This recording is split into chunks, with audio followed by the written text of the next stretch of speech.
Hi and welcome to Esther's Gardening Adventures. I'm Esther and it's January and we got snow this year like a lot of the United States with that big polar vortex that came through. Probably got about a foot total. A lot of it is melted. We still have a good amount here. And I thought this would be the perfect time. I came out to the garden just to see what it's like. Someone else has been out here. I see one other set of footprints, but nobody else has come out to the community garden since it snowed. But I thought I'd give an update on my plans for winter sowing and growing things from seed in my garden overall, my goals this year overall, and to give updates on a couple things. So first of all, this week, the channel, the Esther's Gardening Adventures, hit 10,000 subscribers, and I'm so thrilled by this. Thank you so much to everyone who watches, who subscribes, and even if you don't subscribe, just commenting and watching really helps make this channel a success. So thank you to everyone. Second thing to update everyone on is that this year I was able to renew both community garden plots, which is awesome. And we're supposed to have running water here this year. Now there is some new rule for a community garden, and is that they want a 4-foot clearance from the fence to where your garden starts. And this is so that they can have the people who mow the main paths come through and clear that. And this is great because it will be one less thing I have to do for weeding. But it's also a challenge because, as I'm about to show you, in the other plot, and if you recall, I planted my garlic and my daffodils and tulips right along the fence line in expectation that that'd be a good place for them in the spring.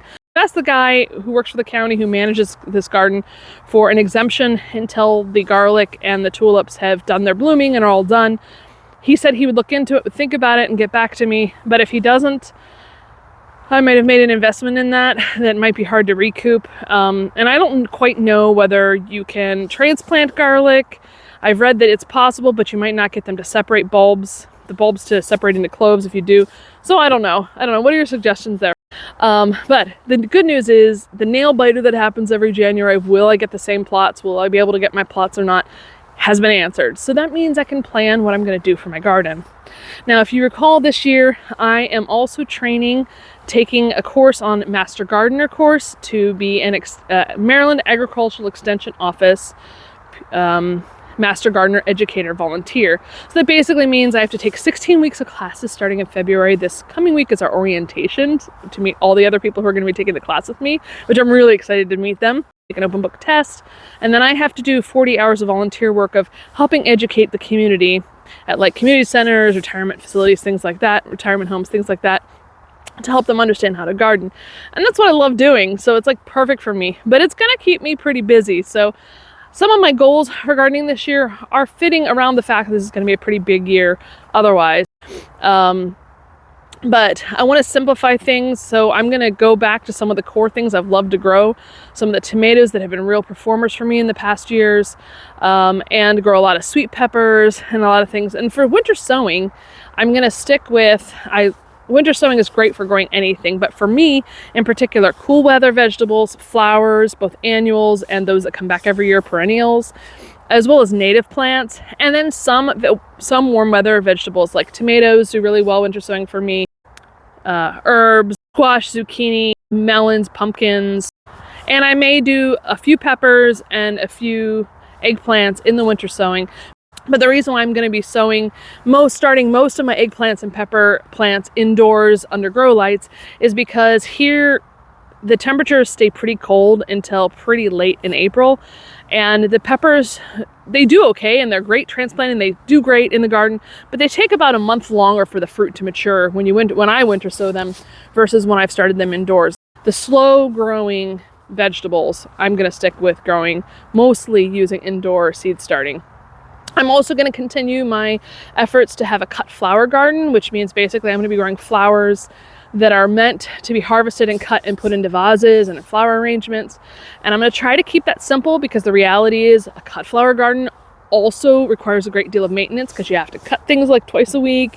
You have to be rotating what you're planting. So it takes quite a bit. So I'm going to try to keep that relatively simple and relatively limited amount of plants that I'm growing just to make it manageable with everything else. And when I say relatively simple, I think I have like 8 varieties I'm growing in spring. So that's just me trying to be disciplined. I'm trying a couple new crops this year too. So I'm going to be trying peanuts for the first time. And actually I read online that they do well being transplanted. So I might try winter sowing some, and I might try growing some indoors about 3 to 4 weeks before they need to be transplanted, to see if either works well and to kind of try that way. And then I'm also going to be growing okra this year for the first time. I am not a huge fan of okra in like soups and stews and fried okra and stuff like that. The mucilaginous, slimy kind of quality to them is not a huge thing for me. But I was in the Outer Banks, North Carolina this summer, and I tried pickled okra, and I loved it so much. So I'm going to grow okra so that I can pickle it, and I'll probably end up giving some away to neighbors and food banks and things like that. And then I'm going to grow chickpeas this year because I eat a ton of chickpeas.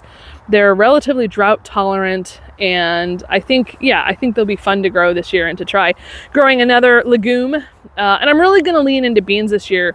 I have a whole tote bin, shoebox tote bin of nothing but summer beans, not counting peas and other things, right? Like vining and bush beans. And I need to use them up. Now, bean seeds last a very long time, but they're also really good for you. They provide really good nutrients. They're really easy to grow, low maintenance in general. So I'm going to really lean into beans this year. Another thing I really want to do this year is my home gardens. I have kind of neglected my home gardens the last 2 years because I've been figuring out how to grow in 2 big spaces in these community rental plots. And my front yard garden just hasn't been maintained as well and doesn't look as pretty as I want it to. I want people to drive by and see the beauty of the flowers and not the weeds and sort of mess. So I am 100% going to try to keep the simple thing, but also be more strategic in what flowers I grow. That'll like more zinnias and more things that require less maintenance in the front yard.